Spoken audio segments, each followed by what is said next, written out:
Há estradas que não aparecem em nenhum mapa, caminhos que só se revelam a quem já está perdido. A Estrada dos Ossos Quentes não é uma lenda para assustar motoristas desavisados. É uma cicatriz viva, escondida no interior esquecido do Brasil, onde o calor do asfalto parece emanar de algo mais profundo do que o sol. Nesta história, você vai conhecer um lugar onde cada curva esconde um segredo e cada quilômetro percorrido cobra um preço, às vezes em carne, às vezes em alma. A BR-319, que corta o coração da Amazônia entre Porto Velho e Manaus, é conhecida por sua solidão. Quilômetros de mata cerrada, sinal inexistente, e trechos onde nem o tempo parece se mover. Mas nos últimos meses, algo mudou naquele asfalto. Tudo começou com um caminhão da transportadora Vieira e Filhos, encontrado no acostamento, com um motor ainda quente. O motorista, Celso Magalhães, estava sentado ao volante, os olhos abertos, vidrados, fixos no painel. A pele seca, pálida, como pergaminho. Os médicos atestaram morte súbita, mas o que intrigou os peritos foi o interior do caminhão, completamente gelado, mesmo sob o sol de 40 graus, e uma substância gelatinosa nas saídas de ar-condicionado, negra, quase viva. Nos dias seguintes, mais 3 veículos foram encontrados, todos com motor quente, motoristas mortos e aquele mesmo frio antinatural no interior da cabine. Um dos veículos tinha o rádio ligado, reproduzindo uma frequência incomum. Peritos do Exército coletaram o áudio e descobriram um padrão sonoro repetido. 7 batidas, 2 pausas, 3 toques curtos, e então uma nota longa que os aparelhos não conseguiam gravar completamente. Os motoristas da região passaram a evitar a estrada, mas os relatos continuavam. Um deles, anônimo, afirmava ter visto formas caminhando sobre o asfalto nas madrugadas. Figuras altas, cobertas por uma espécie de crosta mineral. Elas não andavam, deslizavam como sombras descoladas da realidade. A mata ao redor começou a mudar. Árvores com o tronco rachado por dentro, como se algo tivesse tentado sair. Galhos cobertos por uma espécie de poeira cinza, viscosa, que não reagia ao vento. O solo seco demais para a estação. Trilhas que antes levavam a rios agora terminavam em valas fundas, abertas sem ferramentas. As margens da estrada apresentavam um fenômeno novo. Manchas no asfalto que pareciam pulsar com o calor do meio-dia. Imagens de satélite revelaram rachaduras lineares que corriam paralelas à BR-319 por quilômetros, como veias subterrâneas. A terra ali parecia inflamada, inchada. No acostamento, onde o primeiro corpo foi encontrado, um repórter deixou uma câmera ativada durante a noite. O vídeo capturou ruídos baixos, semelhantes a sussurros metálicos, seguidos por um tremor mínimo do tripé. Às 3 horas e 7 minutos, uma mancha apareceu no para-brisa do caminhão filmado. Não como água ou sangue, mas como resina que escorre de dentro para fora. Do lado de fora, ninguém. Mas nos últimos frames, algo apareceu refletido no vidro. Uma figura muito próxima ao caminhão, mas com contornos borrados, como se sua presença violasse o próprio foco da lente. Uma silhueta com braços longos demais, e no peito, um ponto de luz que piscava. Em sequência, 7, 2, 3, 1. Pistas começaram a se fechar. Trechos da BR-319 foram interditados por causas nunca divulgadas. A justificativa oficial: deslizamentos e riscos de afundamento. Mas motoristas da região sabem a verdade. Em certos horários, o próprio asfalto parece afundar suavemente, como um peito que respira durante o sono. E o som está se espalhando. Transmissões piratas de rádio começaram a captar a mesma frequência em cidades próximas, mesmo sem receptores adequados. Uma gravação caseira mostra uma criança imitando as batidas com os dedos na parede. A mãe que filmava pergunta de onde ela aprendeu aquilo. A criança apenas sorri e aponta para o chão. O trecho da BR-319, entre os quilômetros 211 e 227, foi oficialmente fechado ao tráfego. Mas nem placas nem barreiras de concreto impediram os mais curiosos. Um grupo de 3 exploradores de fenômenos paranormais, conhecidos pelo canal Frequência Limite, decidiu atravessar o bloqueio numa noite sem lua.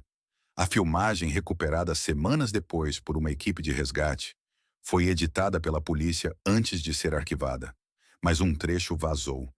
Nele, os jovens percorrem o asfalto em silêncio, os faróis captando o breu denso da estrada, onde até o ar parecia mais pesado. Por volta das 2h37 da madrugada, o grupo encontra uma fenda no asfalto, estreita, porém profunda. Dela saía vapor escuro e constante, não quente, mas gélido, como o hálito de um cadáver. Em seguida, os equipamentos de gravação captam um som abaixo da frequência auditiva comum. A câmera oscila. As folhas das árvores ao redor tremem, embora não haja vento.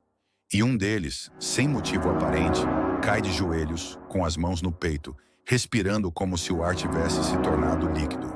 Quando se levanta, seus olhos estão opacos, sem expressão. Ele começa a andar em direção à fenda. A filmagem termina ali. Dias depois, os corpos de 2 dos jovens foram encontrados num igarapé seco, a mais de 15 quilômetros da estrada, desidratados, com a pele coberta por uma substância resinosa que endurecia ao contato com o ar. O terceiro nunca foi encontrado. Apenas sua câmera, aos pés de uma árvore onde folhas brotavam em espiral. Especialistas convocados pelas autoridades constataram uma anomalia magnética na região. O solo parecia alterar bússolas e relógios digitais.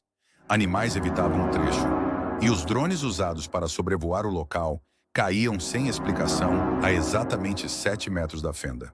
A BR-319 se tornava, aos poucos, um lugar de apagamento.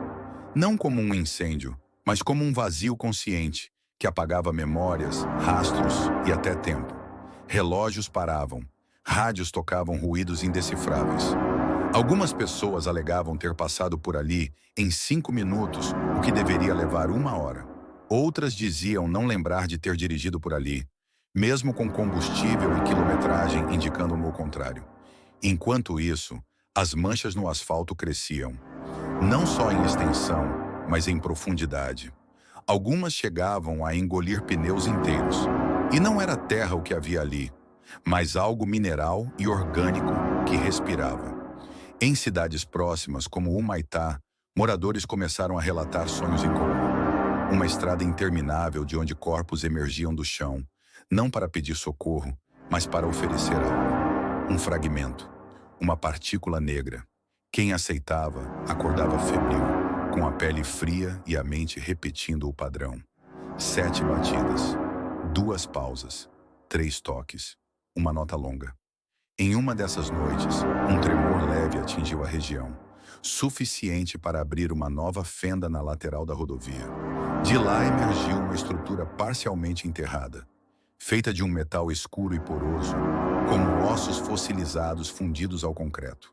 No topo, incrustada, uma flor semelhante à encontrada em Colina Morta. Mas esta não estava em flor. Estava fechada, com as pétalas grudadas em forma de espiral, como se estivesse à espera de algo.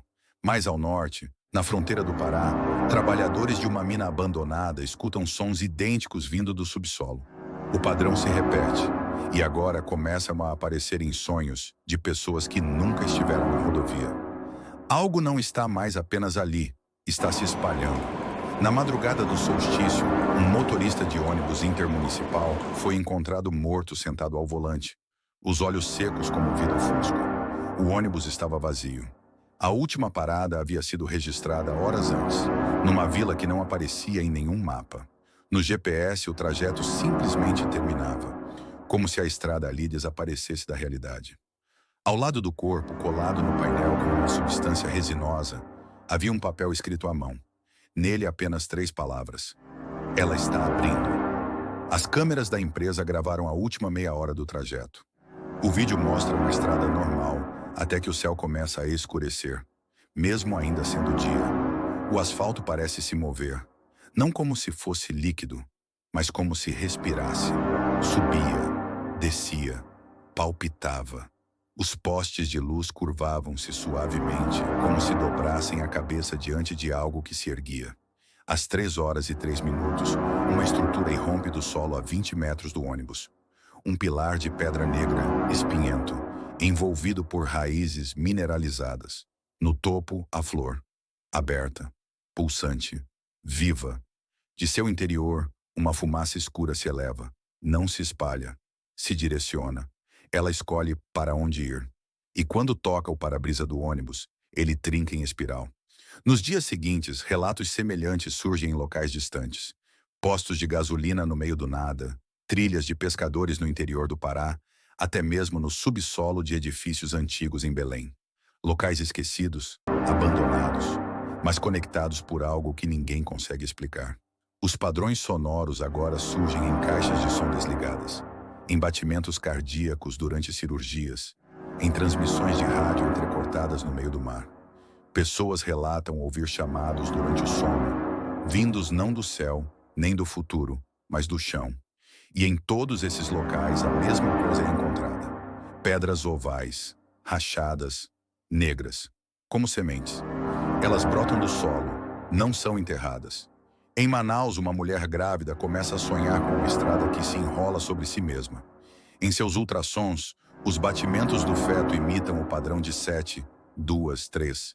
O médico não sabe explicar, mas recomenda uma viagem. A paciente desaparece 2 dias depois, junto com o carro. O último frame da câmera de segurança mostra ela parando ao lado da BR-319, na altura da fenda original. Ela desce, caminha até o meio da pista e ajoelha-se. A flor ao lado dela, então, se fecha novamente, como se tivesse recebido o que esperava. Na mesma noite, em Colina Morta, a torre de pedra negra volta a emitir luz. A estrutura inteira treme, e uma rachadura se abre na base, revelando um corredor, escavado manualmente, com marcas de unhas nas paredes. O ar que escapa de lá não é frio, é ancestral.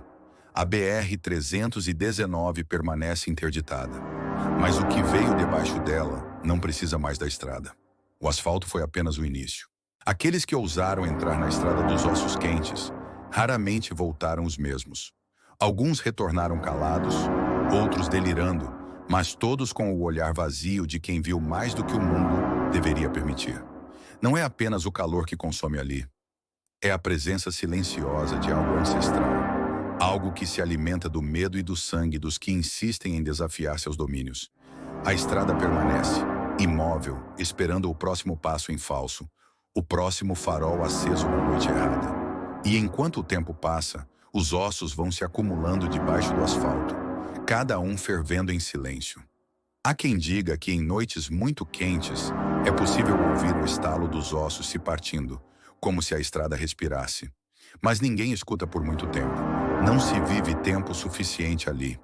A pergunta que resta é: até onde você teria coragem de dirigir? Se você gostou dessa história e quer mergulhar em outros mistérios tão sombrios quanto este, inscreva-se no canal. Ative o sininho para não perder nenhum ponto novo, porque o desconhecido sempre espreita e a próxima história pode estar mais perto do que você imagina.